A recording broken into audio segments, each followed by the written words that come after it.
அஸ்ஸலாமு அலைக்கும். Welcome to Shala's recipes. இன்றைக்கி நம்ம இஃப்தார் ரெசிபி என்ன பண்ண போகிறோம்னா ஃப்ளவர் ஷேப் சமோசா தாங்க பண்ண போகிறோம். இது எவ்வளோ நேரம் ஆனாலும் கிறிஸ்பியாகவே இருக்கும், சாப்பிட்றதுக்கு அருமையாக இருக்கும். வாங்க எப்படி செய்யலான்னு பார்க்கலாம். ஒரு பவுலில் 1 கப் மைதா, 1 டீஸ்பூன் கருஞ்சீரகம், 1 டீஸ்பூன் உப்பு, 1 டேபிள் ஸ்பூன் ஆயில், நெய், பட்டர் எது வேணால் நீங்கள் சேர்த்துக்கலாம். இது சேர்த்து நம்ம பிசைஞ்சு பிடிச்சி பார்க்கணும். இந்த ஸ்டெப் செய்கிறனால நமக்கு சமோசா நல்லா கிறிஸ்பியாக கிடைக்கும். இப்போ கொஞ்சம் கொஞ்சமாக தண்ணி சேர்த்து மாவை பிசைஞ்சுக்கோங்க. மாவு லூஸாக இல்லாமல் கொஞ்சம் நல்லா டைட்டாகவே பிசைஞ்சுக்கோங்க. ஏன்னா நம்ம ஃப்ளவர் ஷேப் கொடுக்க போகிறோம். அப்படிங்கிற கொஞ்சம் டைட்டாக இருந்தால் தான் நமக்கு அந்த ஷேப் வரும். பிசைஞ்சாச்சு, மூடி இருக்கட்டும். இப்போ இதுக்கான ஸ்டஃப் நம்ம தயார் பண்ணிடலாம். ஒரு கடாயில் 1 டேபிள் ஸ்பூன் ஆயில் சேர்த்துக்கோங்க. அதில் 1 டீஸ்பூன் ஜீரகம், 1 வெங்காயத்தை சின்ன சின்னதாக கட் பண்ணி சேர்த்துருக்கேன், 1 பச்சை மிளகா நல்லா சேர்த்து குக் பண்ணிக்கோங்க. வெங்காயம் நல்லா வதங்கி வரணும். இதில் 1 டீஸ்பூன் இஞ்சி பூண்டு பேஸ்ட் அதையும் சேர்த்து பச்சை வாடை போகிற அளவுக்கு நல்லா குக் பண்ணிக்கோங்க. இது கூட நான் வெஜிடபிள் சேர்த்துக்கிறேன். நான் கேரட் மட்டும் சேர்த்துருக்கேன். நீங்கள் பச்சை பட்டாணி இருந்தாலும் சேர்த்துக்கலாம், நல்லாயிருக்கும். சேர்த்து நல்லா கேரட்டை குக் பண்ணிக்கோங்க. இப்போ இதுக்கு தேவையான மசாலா சேர்த்துடலாம். 1/2 டீஸ்பூன் மஞ்சள் தூள், 1/2 டீஸ்பூன் மிளகாய் தூள், 1 டீஸ்பூன் மல்லித்தூள், 1/2 டீஸ்பூன் கரம் மசாலா எல்லாத்தையும் சேர்த்து நல்லா குக் பண்ணிக்கோங்க. 2 உருளைக்கிழங்க நான் வேக வச்சு வச்சுருக்கேன், அதையும் இந்த மாதிரி மசிச்சு விட்டுக்கோங்க. இப்போ இதுக்கு தேவையான உப்பு, 1 டீஸ்பூன் உப்பு, இது கூட ஃப்ரெஷ்ஷாக உள்ள மல்லித்தலை சேர்த்துக்கோங்க. சேர்த்து நல்லா மசிச்சு விடணும். ஸ்பேச்சுலா வச்சு இந்த மாதிரி நல்லா அழுத்தி விட்டு மசிச்சு விட்டுக்கோங்க. இப்போ நமக்கு ஸ்டஃப் தயாராகிடுச்சு.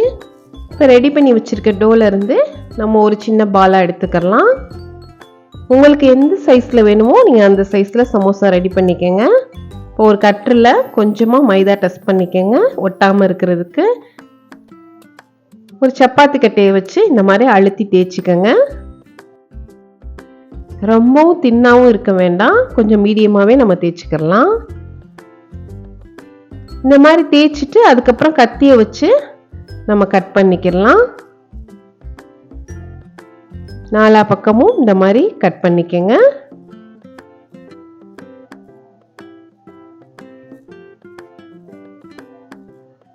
எக்ஸஸாக இருக்கிற மாவை நம்ம அடுத்து தேய்ச்சிக்கலாம்.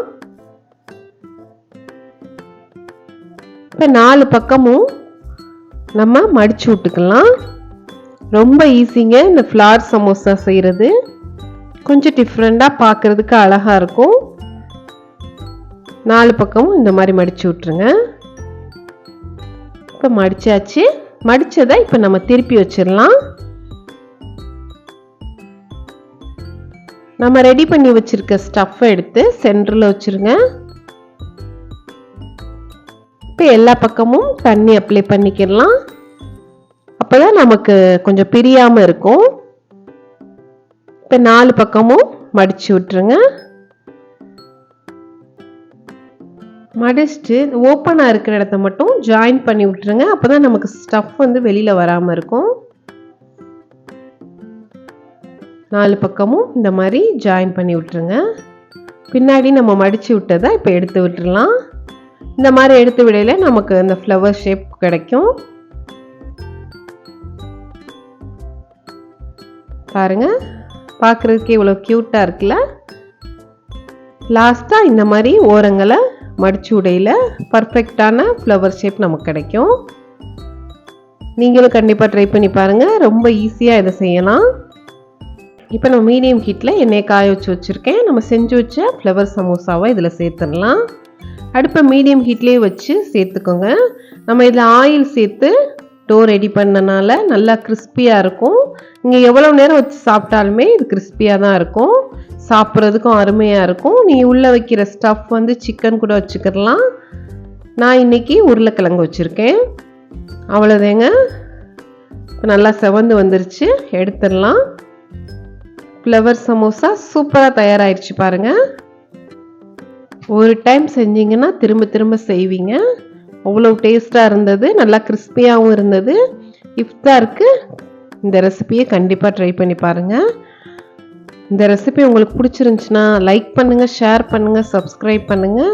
இன்ஷா அல்லாஹ் நெக்ஸ்ட் வீடியோவில் பார்ப்போம். தேங்க்ஸ் ஃபார் வாட்சிங். பாய்.